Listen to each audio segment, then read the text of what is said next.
Periodically Productions presents Fairy Tales for Unwanted Children. Melt, written and read by Scott Thrower.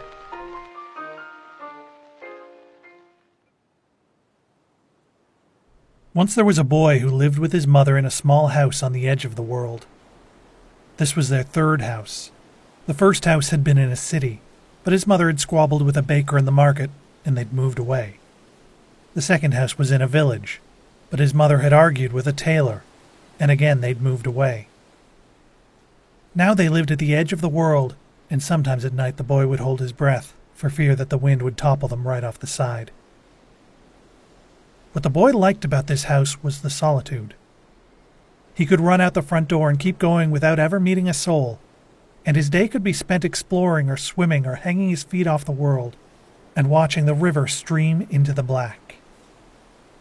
He could be gone for so long as to feel that he might never go back, until finally the night would get cold, or he'd hear his mother's voice in the distance. But then the snow came. And when the boy pulled on his coat and readied himself to explore it, his mother met him at the door. "Just listen to that," she said, staring out at the storm. "There's no way you're going out in that." The boy protested that he could hear nothing at all, that the snow had swallowed all sound and left the world silent. But all it got him was a slap to the ear and a day at the window, watching the snow pile up. Strangely, though, as deep as it got, and it was up to his knee by dinner, not a flake of it ever touched the tiny house on the edge of the world. The next day, the snow was even worse. It was up to his waist now and still falling, with big fluffy flakes that clung together. Thinking his mother asleep, the boy crept down the hall towards the door, but to his surprise there was his mother, looking out the open door at the growing drifts of snow. She had her hands to her ears, and when she spoke to him, her voice was raised as if to speak above a crowd. "Listen to that racket," she huffed. "It's enough to wake the dead." But again the boy could hear nothing. If anything, the world was quieter than before, with no wind pushing the house towards the edge and no birds in the thatch above searching for insects among the straw. He stood next to his mother as she seethed about the weather, and a long moment passed before she noticed his coat and gloves. Then he was sent to his room with a smack he was certain was going to bruise. But as he walked up the hall, he was thinking about the snow.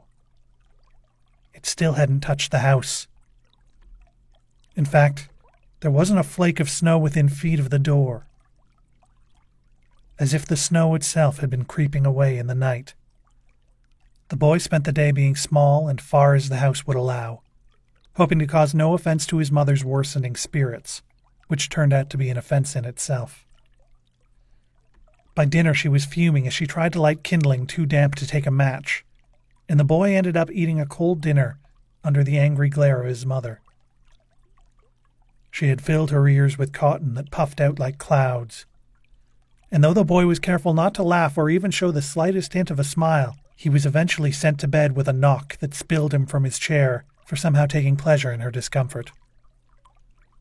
That night the boy got little sleep. He had broken dreams of running through the grass and trees, running away from the edge of the world and seeing things he barely remembered. Sometimes his dreams brought memories of cities.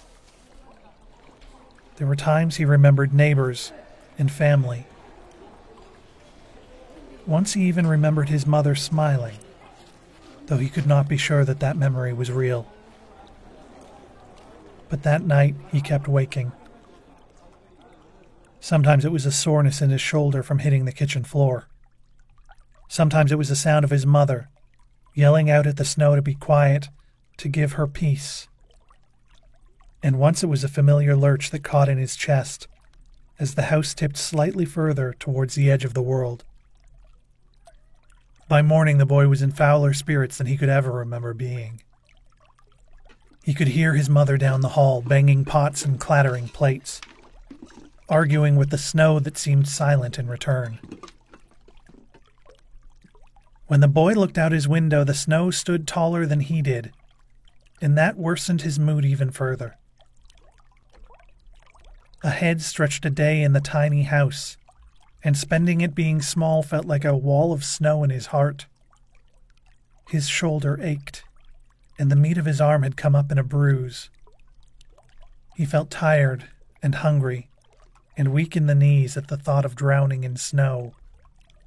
But as he looked out the window, he was surprised. Once again the snow had crept away, and around the house was several paces worth of grass and mud before the sudden mass of white.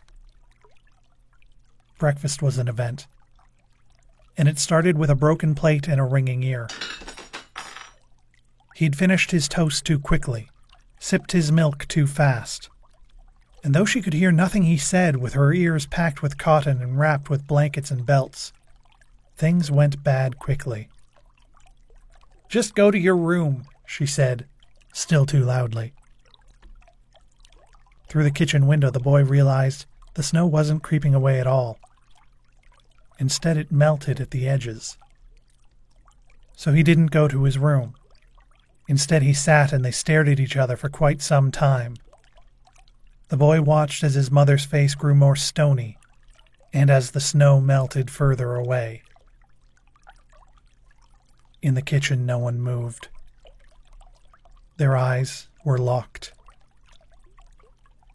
His mother held a triangle of toast between her fingers,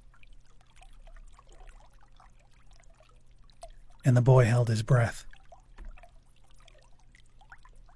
And out the window, the snow continued to melt away, faster and faster. When she moved, it was all at once. The chair clattered back and the table scraped. Her hand lashed out like lightning, and he barely had the chance to duck before his vision went dark, and the whole world seemed to explode. A moment later, he realized he was on the floor, and he saw her feet on the rug, a pitcher of milk in pieces, the blankets and belts scattered, and the hallway that led to his bedroom, the bedroom door, and its slim promise of safety. But when he got to his feet, he couldn't imagine locking himself in, shrinking his world even further within the walls of snow and the tiny house, and then his room. So instead he ran out. His feet sank into the cool mud from the melt. Ahead of him, water was rushing down like a river, and the wall of snow raced away. He turned to see his mother in the hallway, her hands upon her ears to block out the sound the boy still could not hear. Her face had lost the tightness it always wore, and somehow that was even more terrifying. "There's nowhere to go out there," she called, walking towards him. She was right. Though it was getting further away with every second, there was only so far that he could run. He'd be caught against the snow. The boy's foul mood moved within him, shifting from fear to something else, something familiar and dark that warmed his blood and caused his face to tighten. And so the boy leaned against the frame of the door and pushed. His mother's eyes widened, and her walk became a run. She stepped on the shards of the pitcher. Her face was white as she screamed. The warmth within him turned into heat, and so the boy pushed harder. And a moment later, the house began to tip and then tumble right off the edge of the world. He didn't reach out to grab it. He didn't step to the edge to see it fall. He just listened to her screams as they dwindled away, and then let the silence swallow him. He remembered to breathe. He remembered his feet sunk in the mud and the thin material of his pajamas. He felt the cold come in, tentatively brush against the heat of his skin, and he stood with his arms hanging limply at his sides. And then he watched a flake of snow as it swirled around him, uncertain, and watched it melt away.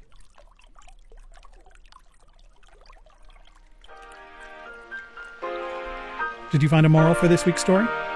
Let us know on Twitter at periodicallypod, or join the Fairy Tales for Unwanted discussion group on Facebook. For more fairy tales for unwanted children, join us at unwantedchildren.ca.